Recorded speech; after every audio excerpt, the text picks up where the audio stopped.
회계법인의 정밀한 분석 결과 문을 닫고 자산을 정리하는 편이 계속 운영하는 것보다 가치가 높다는 판정을 받은 기업이 있습니다.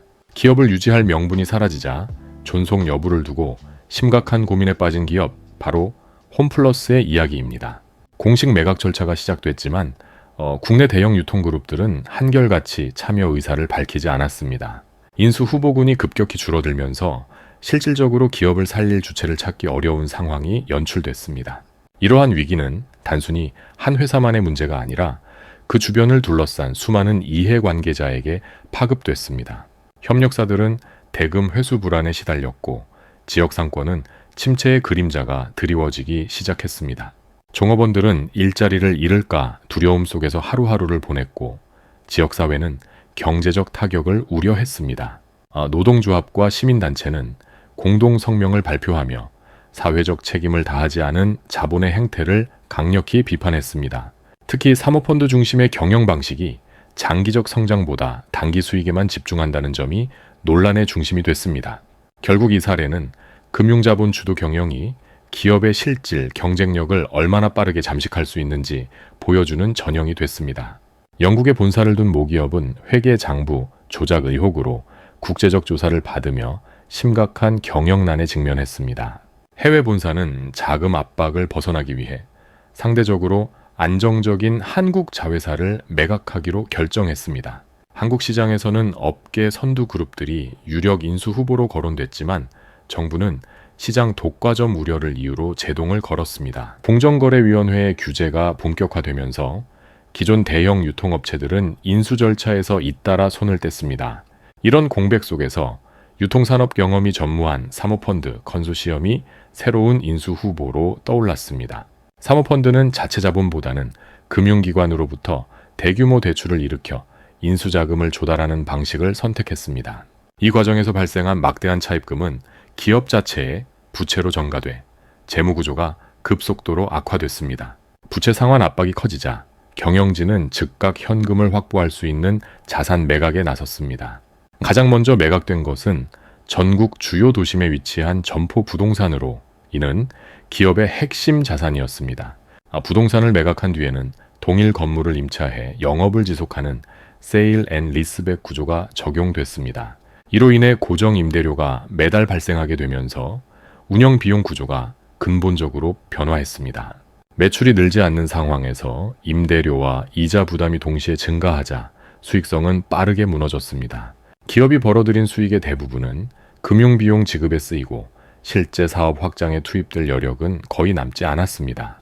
신규 점포 개설은 물론 기존 점포의 리모델링 계획도 하나둘 취소되기 시작했습니다. 오래된 인테리어와 낡은 시설은 고객 경험을 저하시켰고 점포 방문 빈도는 감소했습니다. 반면 경쟁사들은 최신 디자인과 편의 시설을 앞세워 고객 유입을 늘려가고 있었습니다. 유통시장의 패러다임은 오프라인에서 온라인으로 빠르게 이동하고 있었습니다.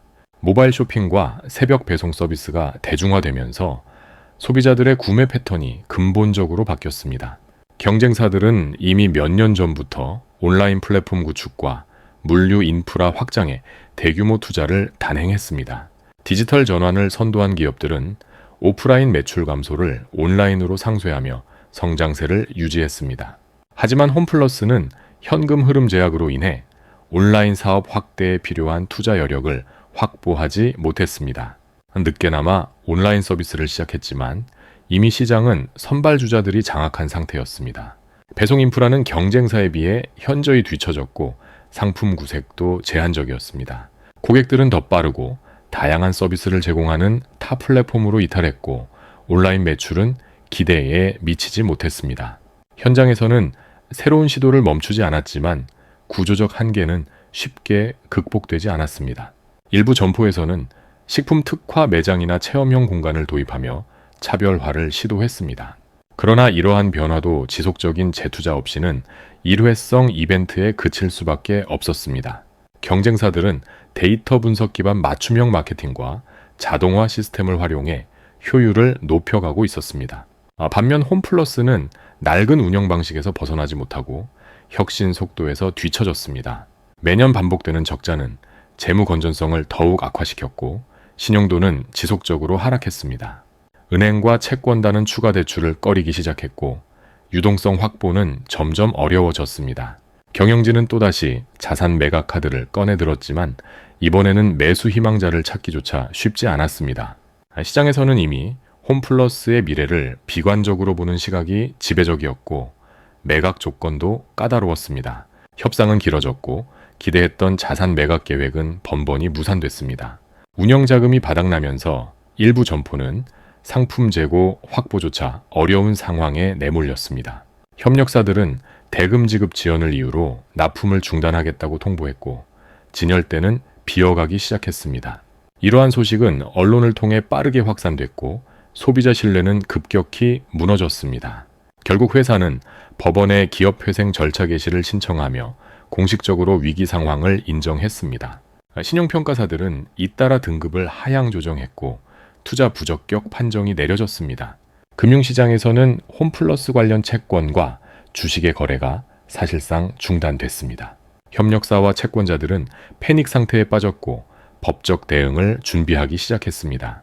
언론은 연일 홈플러스 사태를 집중 보도했고 사모펀드 경영 방식에 대한 사회적 비판이 거세졌습니다. 정치권에서도 이 문제를 다루기 시작했고 규제 강화 필요성이 제기됐습니다. 유통업계 전반에도 불안감이 확산되며 소비자들은 대형마트 이용을 줄이기 시작했습니다. 홈플러스 매장 인근 상권은 유동 인구 감소로 매출 타격을 입었고 지역 경제는 위축됐습니다. 일부 지자체는 긴급 대책회의를 소집하고 고용 안정 방안을 모색했습니다. 노동조합은 전국 단위 집회를 열고 정부와 사모펀드를 상대로 책임을 촉구했습니다. 시민단체들은 사모펀드의 무책임한 자본 운용을 규탄하는 성명서를 발표했습니다. 학계에서도 이번 사태를 분석하며 금융자본 중심 경영의 한계를 지적하는 논문이 쏟아졌습니다. 사모펀드 모델은 단기 수익 극대화를 목표로 하지만 기업의 지속 가능성은 고려하지 않는다는 비판이 핵심이었습니다. 자본은 빠르게 회수하고 빠져나가지만 그 후유증은 고스란히 노동자와 지역사회가 떠안게 됩니다. 이번 사례는 그러한 구조적 모순이 극명하게 드러난 전형적 케이스로 기록됐습니다.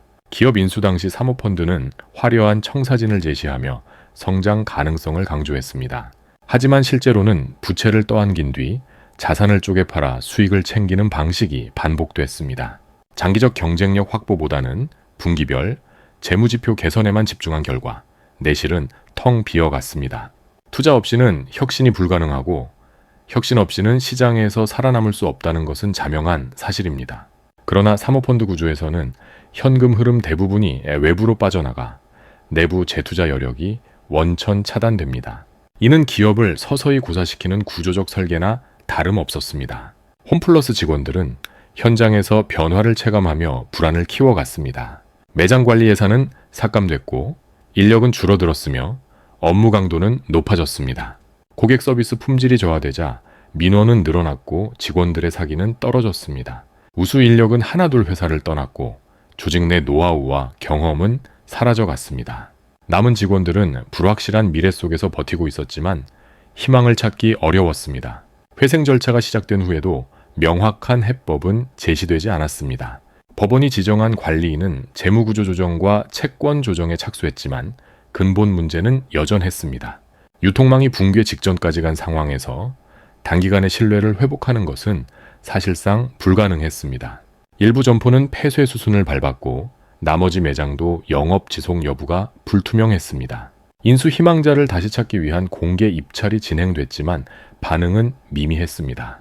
업계에서는 이미 회생 가능성이 낮다고 판단하고 있었고 관망하는 분위기가 지배적이었습니다. 정부는 고용 유지와 상권 보호 차원에서 개입 방안을 검토했지만 실효성 있는 대책은 나오지 않았습니다. 결국 이 사태는 자본의 속성과 기업 경영의 본질이 충돌할 때 어떤 결과가 발생하는지를 적나라하게 보여줬습니다. 금융 중심의 지배구조는 단기 성과를 극대화할 수 있지만 기업의 생명력을 빼앗는 결과를 초래할 수 있습니다. 지속 불가능한 자본 운용 방식은 결국 기업을 무너뜨리고 그 피해는 사회 전체로 확산됩니다. 이번 사례는 그러한 위험성을 경고하는 중요한 교훈으로 남게 됐습니다. 사모펀드 중심 인수 모델이 갖는 구조적 한계는 이제 더 이상 간과할 수 없는 문제가 됐습니다. 기업은 단순히 자산 덩어리가 아니라 사람과 지역, 그리고 사회와 연결된 생태계입니다. 그 생태계를 파괴하는 방식의 경영은 결코 지속 가능하지 않습니다. 홈플러스 사태 이후 유사한 구조를 가진 다른 기업들에 대한 우려도 커지고 있습니다. 금융당국과 공정거래위원회에는 사모펀드 인수 과정에 대한 사전 규제 강화 방안을 논의 중입니다. 기업 인수 후 과도한 부채 전가를 제한하고 자산 매각 시 승인 절차를 강화하는 내용이 검토되고 있습니다. 하지만 이미 발생한 피해를 되돌릴 수는 없으며 예방만이 최선의 해법이라는 목소리가 높습니다. 홈플러스 사례는 앞으로 경영학 교과서와 정책 보고서에서 반복적으로 인용될 것입니다. 금융자본이 산업자본을 압도할 때 나타나는 병리 현상의 전형으로 기록될 것이기 때문입니다. 이 사건은 단순한 기업 부실이 아니라 자본주의 시스템 내부의 모순이 표출된 사례입니다.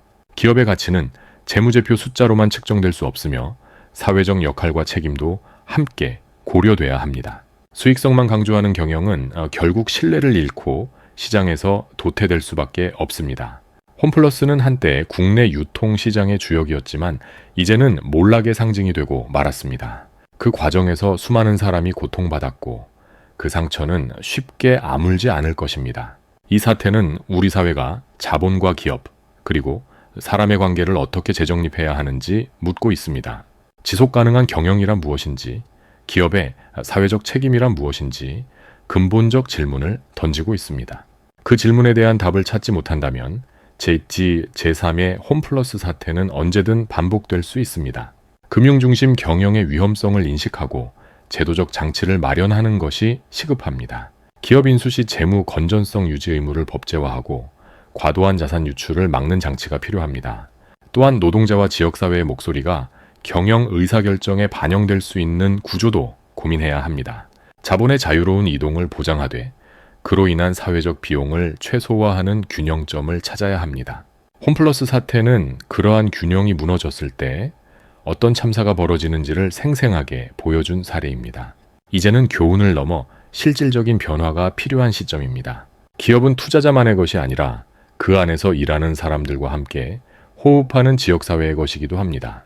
그 사실을 망각한 채 오직 수익만을 좇는 경영은 결국 모두를 불행하게 만듭니다.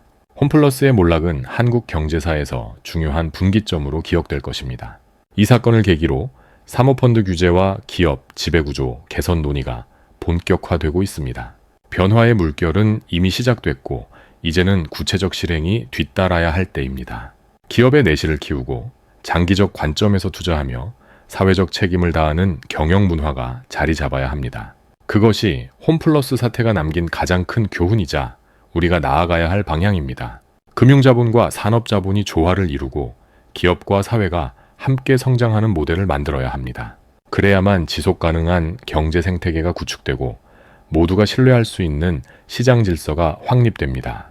홈플러스 사태는 끝났지만 그것이 던진 질문은 여전히 우리 앞에 남아 있습니다. 이제는 그 질문에 답하고 더 나은 미래를 설계해야 할 책임이 우리 모두에게 있습니다. 변화는 언제나 위기에서 시작되며 이번 사태가 그 변화의 출발점이 되기를 기대합니다. 영상이 유익하셨다면 구독과 좋아요, 댓글로 여러분의 생각을 들려주세요. 시청해주셔서 감사합니다.